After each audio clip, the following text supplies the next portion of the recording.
Welcome to the ITSP Magazine Podcast Network, a modern, innovative multimedia platform broadcasting ideas and connecting minds. You are about to listen to the Cognition Podcast, a show that looks at humanity's role in the rapidly changing world of science and technology, with your hosts, Hutch and Len.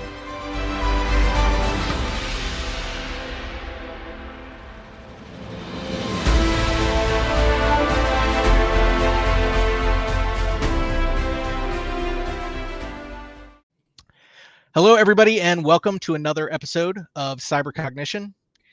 I am Hutch, a innovation principal at Trace3. I'm the creator of the Sociosploit blog, and I'm also the author of the book, The Language of Deception, Weaponizing Next Generation AI. And I am Len No, technical evangelist, transhuman, author of the upcoming book, Human Hacked, and general futurist. So thank you for being here with us. Let's get down to some fun. All right. And in this episode, as always, we're going to talk about a few news articles that caught our interest. We're first going to discuss how Mark Zuckerberg has stooped to a whole new low in privacy. We're going to look at how Amazon Kindles are now advertising and promoting generative AI garbage on their devices. And we're also going to talk about how Microsoft and OpenAI is now in the process of building a $100 billion supercomputer monstrosity. Yeah, and then for that one when we get to it. Yeah, for sure. It's scary stuff. And then from there, we're going to talk in our main segment about identity and authentication and some of the challenges related to those as we continue to move into a more digitalized age. So with that, we'll go ahead and jump into the news. So creepy. Yep, for sure. So Mark Zuckerberg, as always, up to no good. So there was a disclosure that came out of the discovery process in a lawsuit that was happening somewhere in Europe, since they actually take privacy seriously. And what came out of this was there was this discovery that Facebook at the time, now Meta, had acquired a VPN company, and they used that VPN in order to install certificates on end user devices in order to intercept and eavesdrop on not just meta communication, which we all know they do, but actually eavesdrop on end users' interactions with competitive apps such as Amazon, Snapchat, YouTube. And to me, this seems absolutely criminal. I'm sure that they probably found a way to skirt around that by having some typical warnings at the beginning that people click through and don't read. But the fact that we now have a company that is not only monetizing its own data, but thoroughly combing through and eavesdropping on the data of other applications is really concerning. The thing that got me, Hutch, is this. If it was anybody else, and even in the write-ups that you're seeing, they're using one specific term that just makes me as a former black hat just laugh hysterically, is how many times have you seen man-in-the-middle attack being used in reference to a large company against not only their own people, but like you said, other applications. These are techniques that are typically reserved for offensive or nefarious actors. Absolutely. This is malware. This is sanctioned malware. And the thing that I find even creepier is the choice of competitive application they were going after. I mean, if you look at, Snapchat and its original design and, what it was designed for, it was designed for the temporary transmission of a bit of information that was extremely ephemerate and then gone. It was meant to be like the ultimate in privacy. Yep. And yet, here we go again, Mr. Zuckerberg. Yeah, it is unbelievable how we continue to see Zuckerberg and Meta continue to stoop to, we had the Cambridge Analytica scandals. We've had all of the different problems with aggregation of data, as then again, coming to a whole new low, which is saying something for Zuckerberg and Meta. Yeah, and if you actually read into this article, it looks like it extended beyond Snapchat, and eventually they expanded the program out to include Amazon and YouTube as well. So you're getting buying habits, purchasing habits, you're getting your stats on your viewing, you're basically building a larger and larger data model on an individual. And as we get into today's main topic, I've got some serious issues because that is something that is becoming more and more terrifying by the day. Yeah. And you know what's interesting is that shortly after the Cambridge Analytica scandal, which I should mention is roughly around the same time frame here, because I think that this VPN application is no longer around. They sunset this, I think, in 2019. So this isn't something that's actively going on. It's something that we're finding out about now. But shortly after the Cambridge Analytica issues, there was a deposition of Mark Zuckerberg by a lot of our members of Congress. And it was funny because a montage video came out where one of the congressional members asked Mark Zuckerberg the question of, can Facebook see what I'm doing on Amazon or YouTube? And you know what's funny is everybody in the world just scoffed at that person as if it was, you don't understand the internet. And even I thought the same thing as well. I never would have imagined that Facebook would have essentially implanted malware on user devices in order to be able to intercept data for other companies. So it can't be understated or overstated how bad this is. This is as bad as it gets. This is like seriously 19 we keep saying this over and over on this podcast, but 1984 was not meant to be an instruction manual. It was meant to be a warning. Oh my goodness. I'd love to say I'm shocked, but I guess, it just really validates the point that if you can't see the product that they're selling, the product is you. Sure does.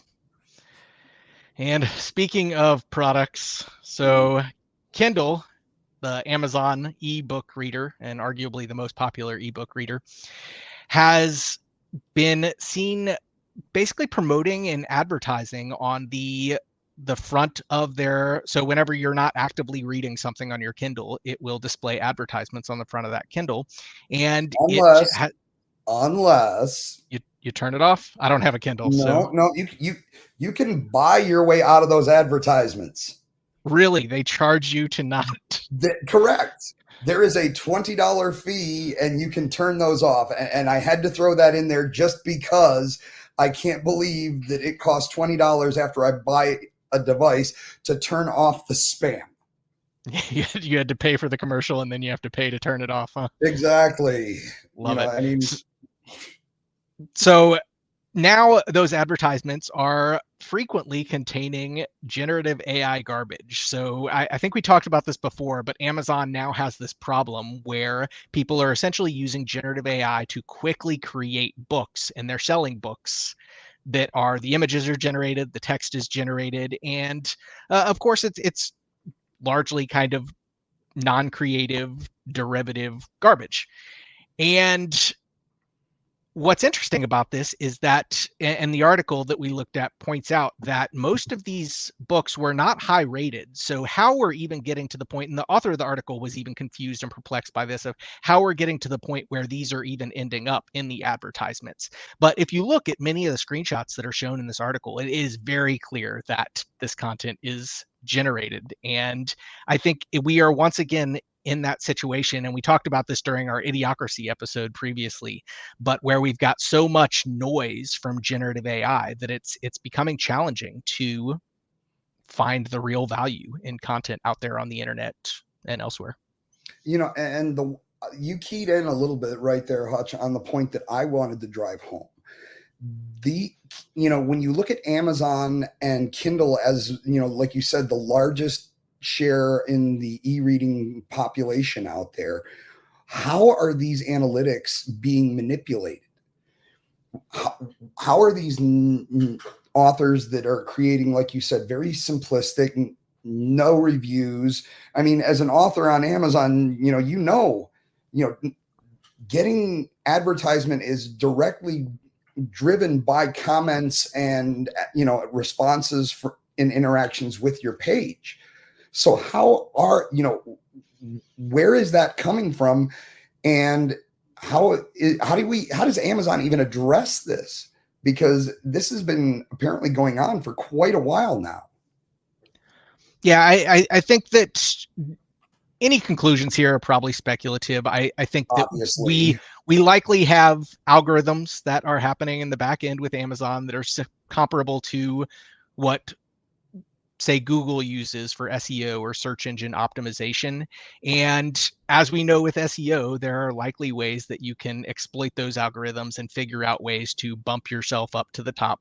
So there's a possibility that there's some of that going on. There's also a possibility that I do know that Amazon will advertise content that's new because of the assumption that newer content may not have those reviews yet. And so it's possible that they're just cranking these out so quickly on a daily basis that Amazon sees it as new content. And so even though it doesn't have the reviews, they may be more likely to prefer those within advertisements, possibly a combination thereof, but still concerning that we are now seeing this as a regular trend. It makes me question whether or not we're going to start seeing more of this bleed over and where it's going to make its appearance next. Yep, I'm sure we will continue to see it elsewhere also. Okay. I want to point out one thing before I get you are Mr. AI Hutch, and I will yield that to you. But I was going to say, do you remember what year Skynet from the Terminator was supposed to take over? I actually don't. Because this to me looks like we're about to build Skynets. I completely agree. So I guess for context, the article that we're talking about now is Microsoft and OpenAI have now come together to decide to build a $100 billion neural network supercomputer. And for context, it is not publicly disclosed exactly how much it costs to build the latest frontier models like GPT-4, but the general consensus is probably somewhere in the single digit or low double digit millions. So probably somewhere between $5 to $15 million. And now we know, based on an article that was published, and this was published by, so the original one was published by The Information. And I tried to look at the original article to get a sense of where this information was coming from, if there was a public disclosure or if there was a leak or what. Unfortunately, it was paywalled. That being said, I would assume that there was some due diligence here because it's also been picked up and reiterated by multiple other very reputable media outlets like Reuters and others. So I think that there is likely some truth to this. And so, again, we are talking about something that is easily hundreds, if not thousands, of orders of magnitude more capable than the most impressive frontier systems. And we're talking about a timeline, so this is still a multi-year project, but we're looking at them completing all 5 phases of this project and having it rolled out by the end of the decade. And the thing that I find ironically funny is if you look back to our episode that we just recorded last in terms of privacy in the digital era, if you take a look at the Gladstone report, which was the information that was given back to the Department of Defense in regards to recommendations to curb the threat of AI, one of the things that they were talking about was throttling the amount of resources that could actually be given to a data model. The other was limiting access to the chips allowing the data model.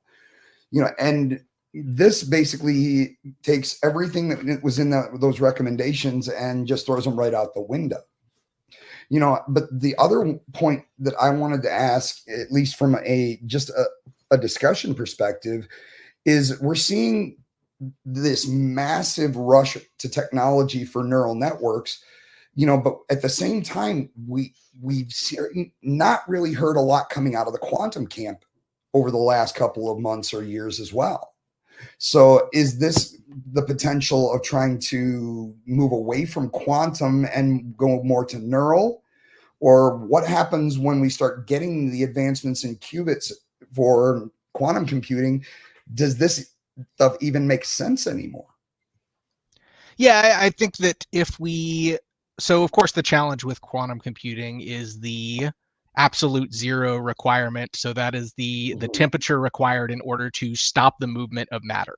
And that's essentially the only way that we've been able to manipulate. And I want to be careful here because quantum is admittedly a bit over my pay grade, but my understanding. Well. So that said, we're talking in generalities and theoretical at this point.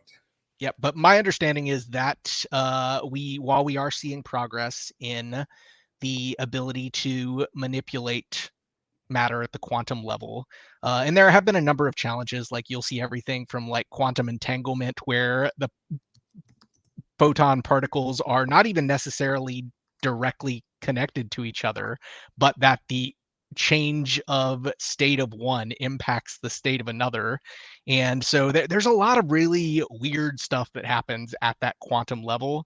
And I do know that we've made quite a bit of progress there, but I think the biggest obstacle is as long as we have to operate in an absolute zero temperature environment, then I don't think we get to a point where there's at least an ability to use on a distributed level something like quantum computing. And I think we certainly are still hitting limitations as far as how much we can scale those out. But theoretically, if we get to a point where it is usable and we can scale it, I think that only further exacerbates all of the other challenges that we've seen with scaling, because then you can do something with a single the atomic level piece of matter that would previously require hundreds or thousands, possibly millions more pieces of material or mass or matter to achieve the same. So yeah, it'll be interesting to see how these things converge over time, because I do think that if quantum computing does get to a point where it is more feasible, we are going to see a convergence between that and artificial intelligence, and possibly in a frighteningly fast moving way, even compared to what we're seeing today. And I agree with you 100% that, and unfortunately, call it a prediction, but there's no way that these technologies do not intersect at some point in the future. Yep, agreed. All right. With that, let's go ahead and jump over into our main segment. So we're going to talk about identity, and specifically some of the challenges that are coming up related to identity in the modern world. And so before we do that, I wanted to set the stage for a few different terms that I think are important here, because I think that they are interrelated and sometimes confused, but important to understand the difference between these. So of course, identity is who you are. Authentication is then how you prove who you are. And then authorization is what you're allowed to do once you've proven that you are who you are. Say you. And of course, the typical approach in information security historically has been to prove identity in one of three ways. And that is something you know, something you have, and something you are. And as we've moved forward in this digital era, it seems that we are encountering more and more unique problems with each one of these, where it is becoming apparent that some of the traditional ways that we've employed these types of factors of authentication are becoming more challenging. And I guess I probably should take a step back for just a moment and clarify what I mean by something you know, something you have, and something you are. So of course, something you know is our traditional idea of a password or maybe recovery questions. Something you have is something like a hardware token or an access card, something physical that you can hold on to. And then something you are is proving your identity through your biological signatures. So biometrics, fingerprints, retinal scans, facial recognition. Lynn, anything you wanted to add to those? We'll get into it in a minute, but there's also the idea of something that's been incorporated into you. See, this is for those futurists that listen to me because I'm completely off the reservation. As Hutch was saying, something you have, something something you are.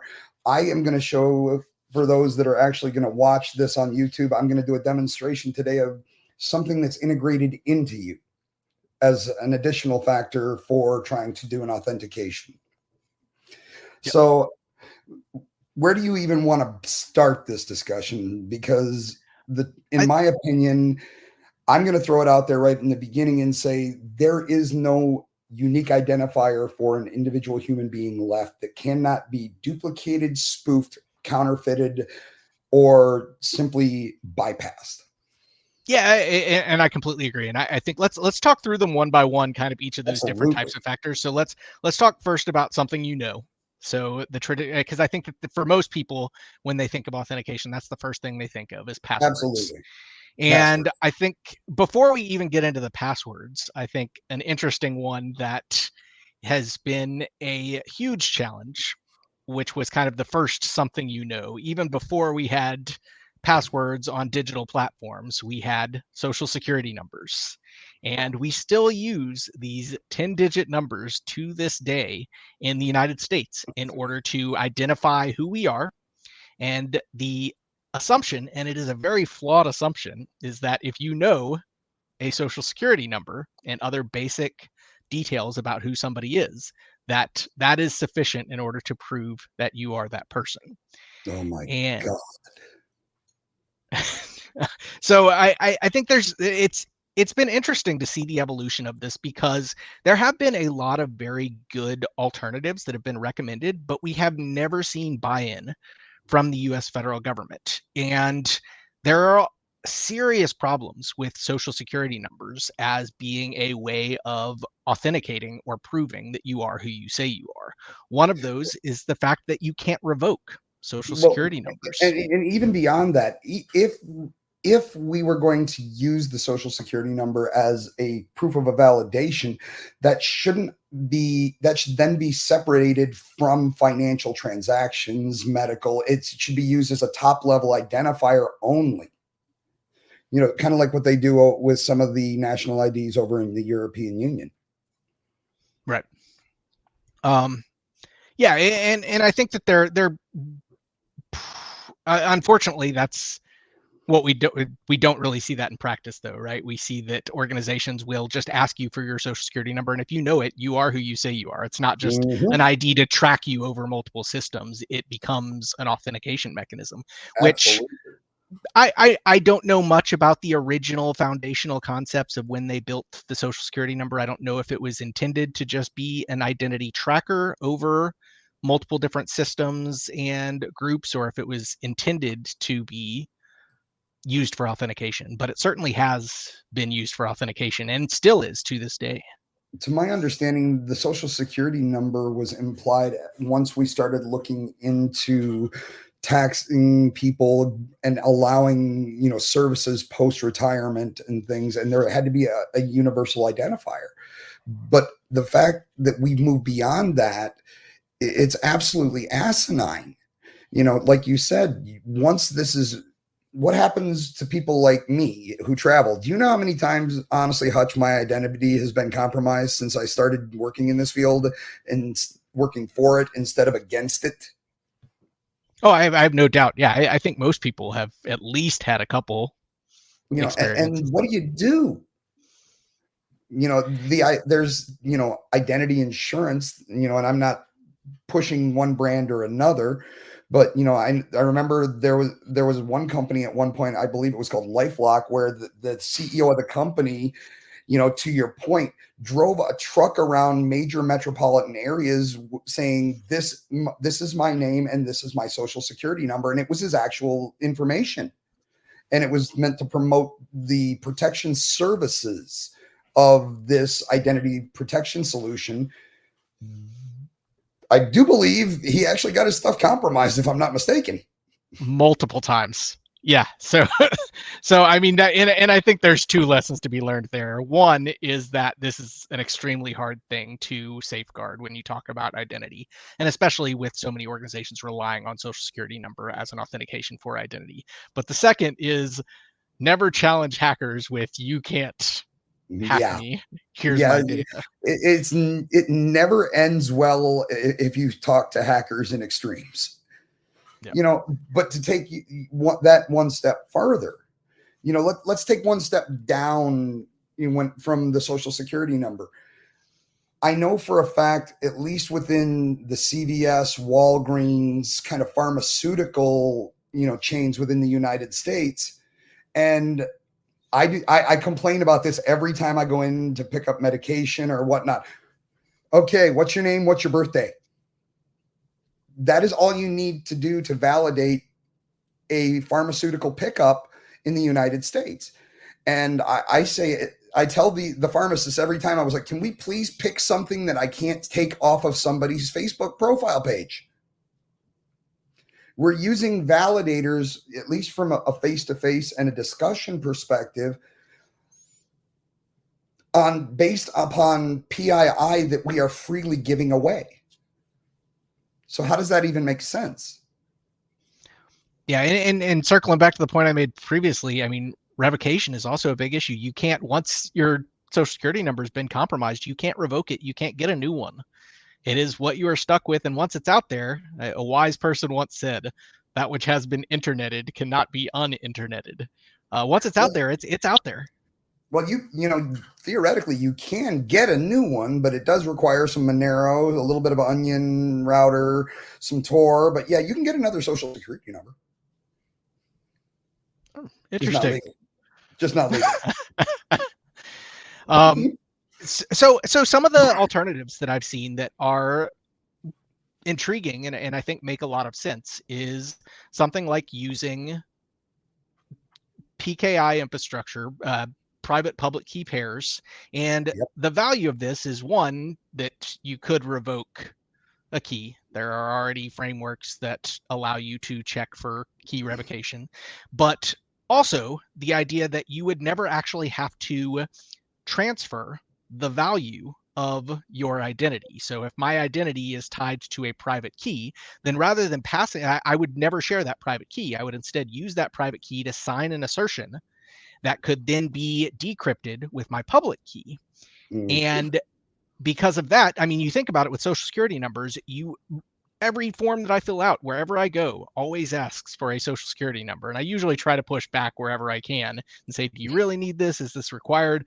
But for most people, they are anything they enroll in, it's everywhere that you are writing that down. And so you are constantly making a paper trail that has the explicit value that is tied to your identity. And it's all over the place. So the idea that this wasn't, I mean, we all know how this story ends. This was inevitably, it doesn't matter who you are. I can guarantee you your social security number is compromised. It's out there. Absolutely. Guaranteed. And I agree with you 100%, but I also agree on the idea that any type of future system should have some type of public key, private key structure in place. But how do you key that back to an individual? That's where it becomes difficult. I know I'm kind of jumping around a little bit, but you basically went to where I think, the idea of individual identity and validation of that identity is going to wind up becoming, but we have skipped every single other option for biometrics. So I would rather personally spend more time here, but can we both agree that any current biometric authentication options out there are fallible and cannot be used as a 100% source of protection? So you've definitely done more research in this area than I have. And you did a fantastic keynote presentation that I believe was more or less titled "Biometrics is Dead."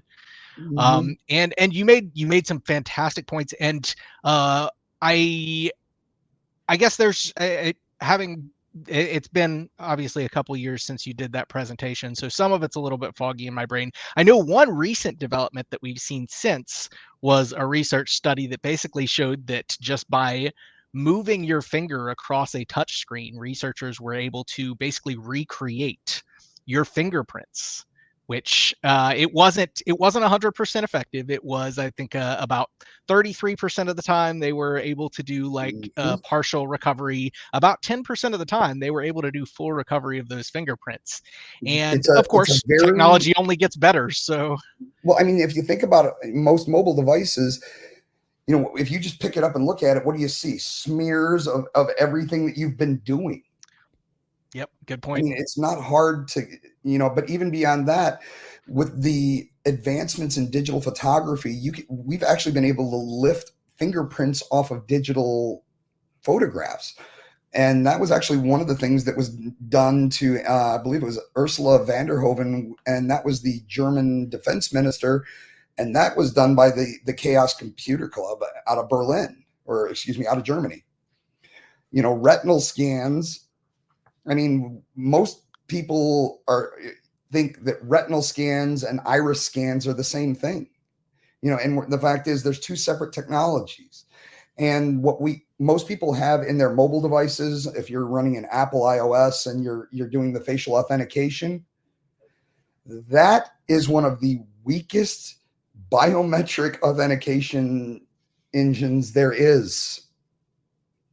You know, and before we move on to that, when it comes to any type of biometric authentication to a technological device, you're not really authenticating to your fingerprint or your face or the scan of your eyes. It's just like any other technology. When you first register your face or your fingerprints, it's creating what is called a biometric template, which is just a collection of data points that it will use to compare when you try and put your fingerprint or your face up there. But these are files, just like a public key or a private key, not the same technology, but it's a file. And I want to stop at the facial recognition for just a minute, because it was released about 3 weeks ago that there is now biometric stealing malware that's affecting iOS devices.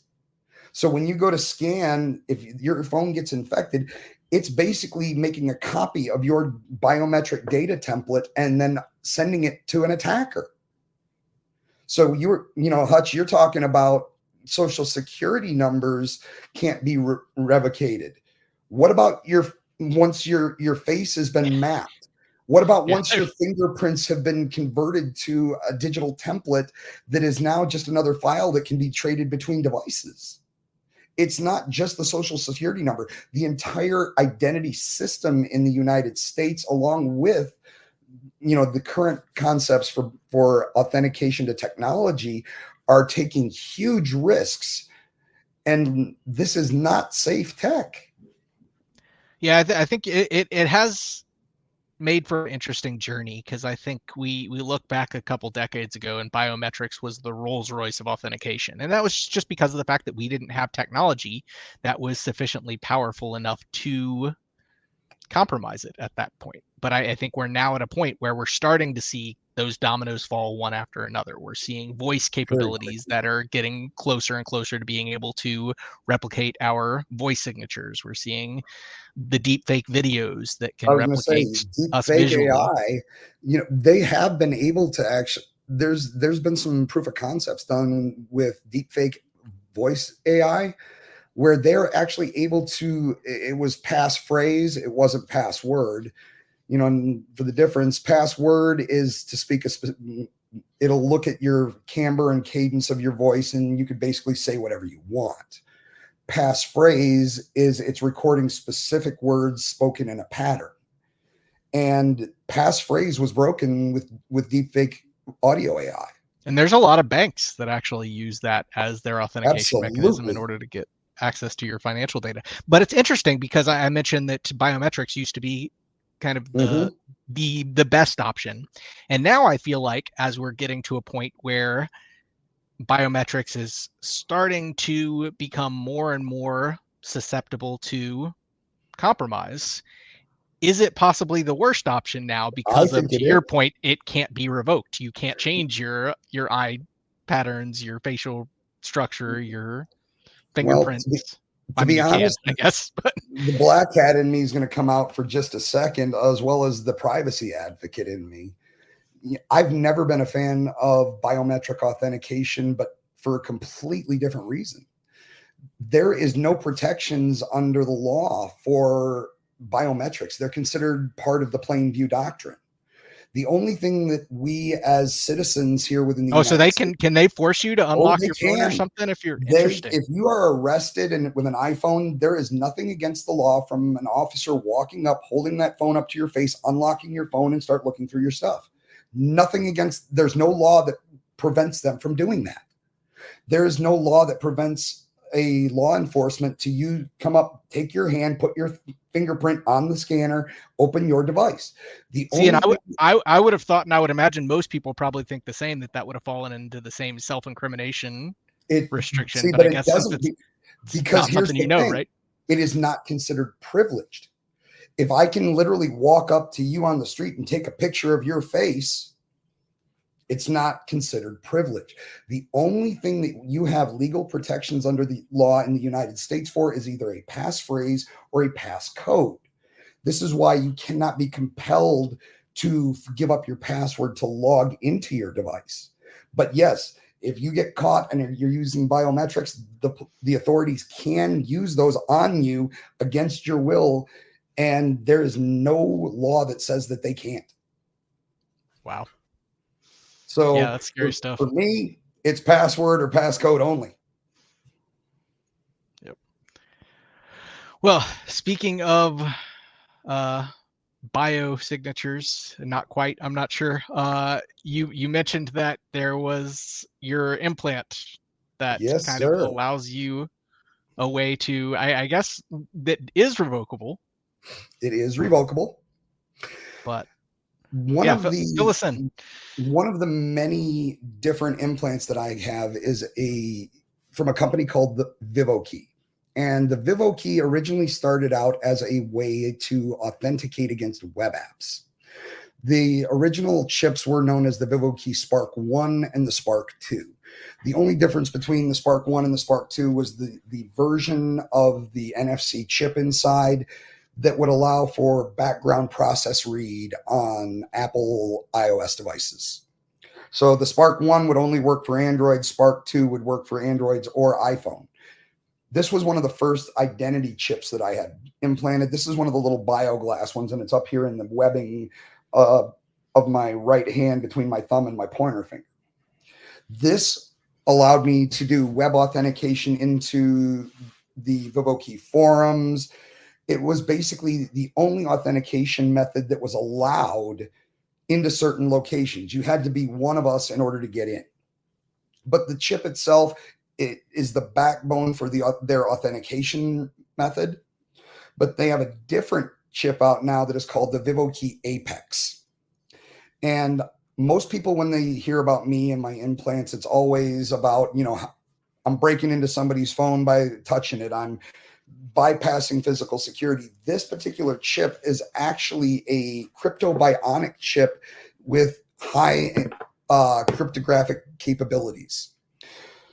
It has a companion application on my cell phone. And for anybody that's just listening, this would be an opportunity where I was saying I invite you to come over and check out the video stream, because I'm actually going to take a moment and I'm going to actually show what it looks like to actually authenticate with an implant. So we've talked about something you have, something you are. So this, I hate to do this, but I'm going to have to turn the blur off. So please forgive my background.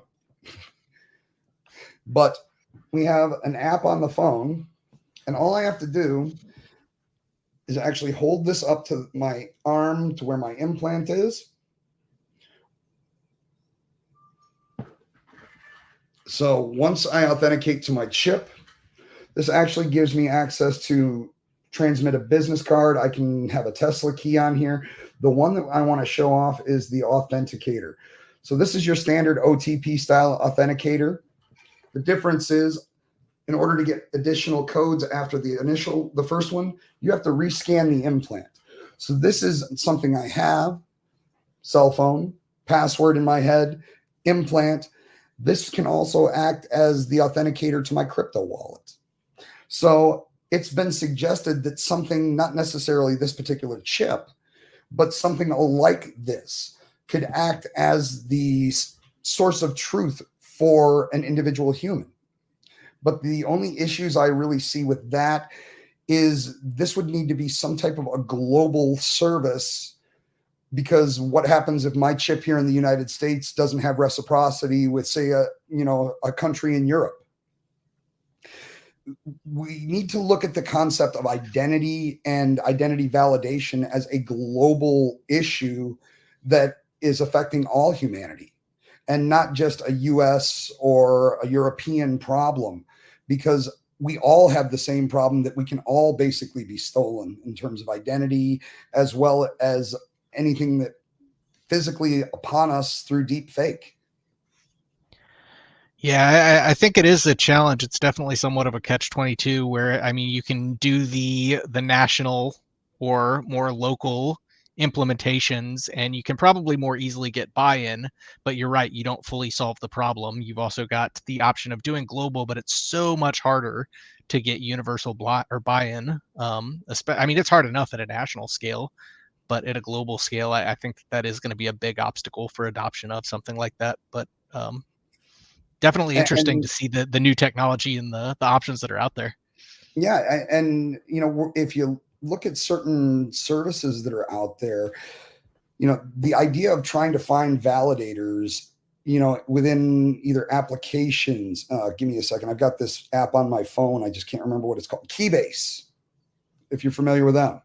Another service that allows public key, private key, basically validation on almost like a digital sign, being able to sign a digital certificate for your emails or your social media.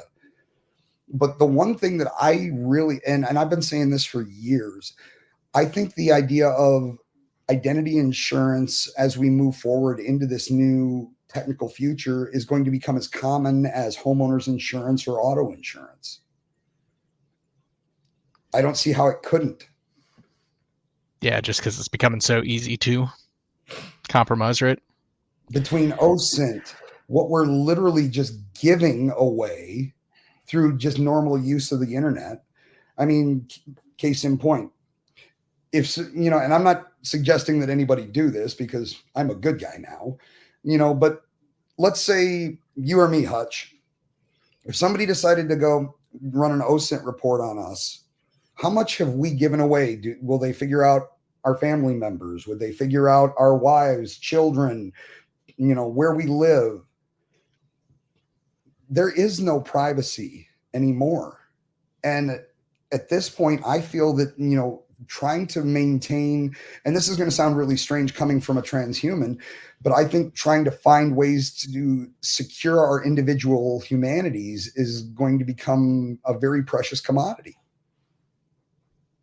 Yeah, I think you're right. Well, with that, before we wrap it up, there was one that we didn't tackle. We kind of did, but the topic of something you have, which I think is interesting, because a lot of times I think that the something you have and the something become somewhat entangled.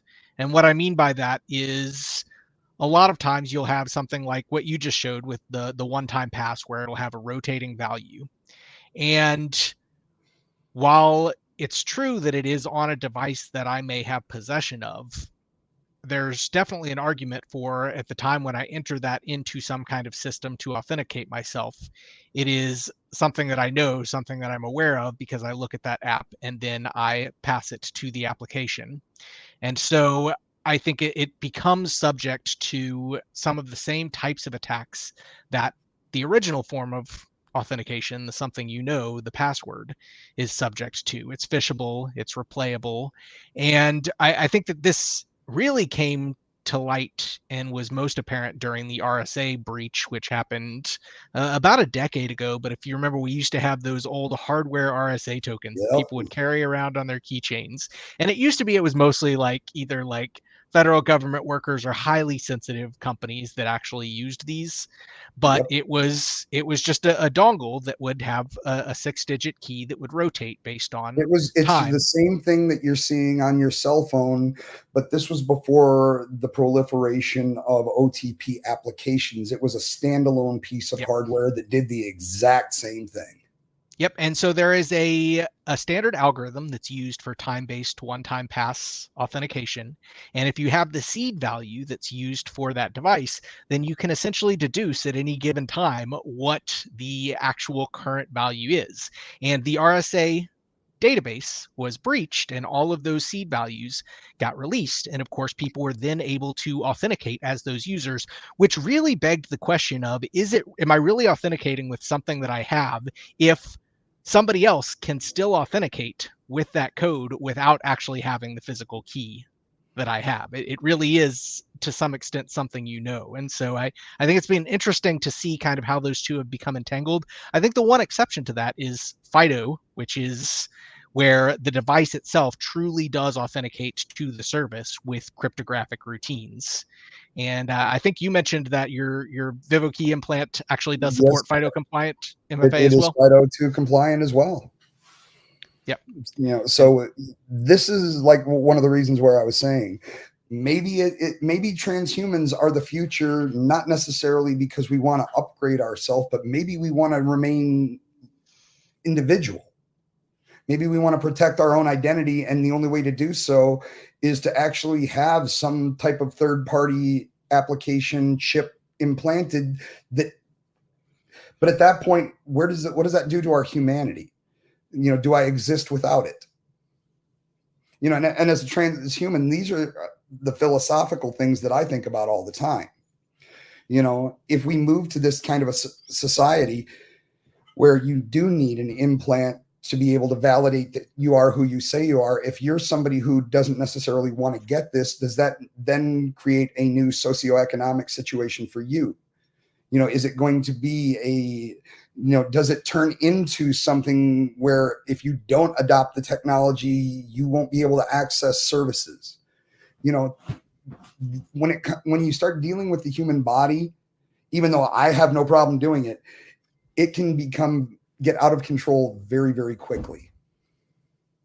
Yeah, I think that's going to be that would be a hard one to mandate, and especially, and we discussed this before the podcast, but I think in the very least we would have to get to something that is, I think more people are tolerant of the level of invasion required. And if I recall, I think you said that VivoKey one is a decent size implant, right? It's not like a grain of rice or anything. It's no. This is to get this put in, you're using a piercing needle that's about the size of a pen. Whew. Yep.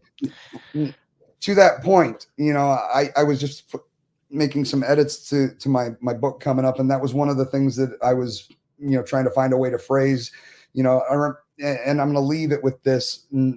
This will be my final statement for this episode. Everybody was, if we think back to COVID, remember everybody was afraid they were getting a GPS or some kind of tracker put into them. And I did the math. I did the math. The smallest glass implant that you could actually have put in you is a minimum of 2 millimeters in diameter. So that's about a little over 1/16 of an inch. The standard needles that were used for the vaccines were like 0.5, 0.7 millimeters. So what you're saying is we don't have GPS tracking nanobots going through our body since the... This is not that kind of thing. If you're going to become a transhuman or start implanting technology, you're going to know it. This is not, God forbid you're diabetic. These are not those little needles that you go, I didn't even notice I got stabbed. You will know. But right now you will, right? I mean, I think we get to the point at some point in the near future where these things do become smaller, less invasive. Right? Potentially, but at this point, we have to look at everything when it comes to a transhuman perspective, even when it comes to the Vivo-key and the identity chips, they require that second factor of a reader in order to energize the chips and transmit the data. Something external that powers it. Absolutely. The main differing limitation for any type of advanced technology inside the human body is the restrictions against internal power, because that's currently regulated by the FDA. Unless you want to go complete old school grinder and hook a 9-volt up and coat it in some epoxy, and I'm just not that guy. I'm okay with taking risks, but I don't want to die. Sounds messy. So, in conclusion, identity security, and where does it leave us? I think it leaves us more confused than we were when we got here. I think we are going to continue to see more and more challenges as we move forward. It's the same problem that we're seeing with a lot of things. Technology is moving so fast, and we are trying to tackle those challenges as they're coming up, and being able to tackle those as fast as they're emerging with as fast as technology is moving is becoming harder and harder. And identity is no exception to that. Well, maybe we'll just let the AI give us our identities once it becomes our lord and overlords and starts telling us what to do. Once they deploy that $100 billion supercomputer. Yeah, once that $100 billion neural network comes online, it'll just tell us who we are. So with that, thank you very much for your time, Hutch. I enjoyed today's conversation. Thank you all for listening. Yep, thanks. And as always, Cybercognition, over and out. Cheers. Peace.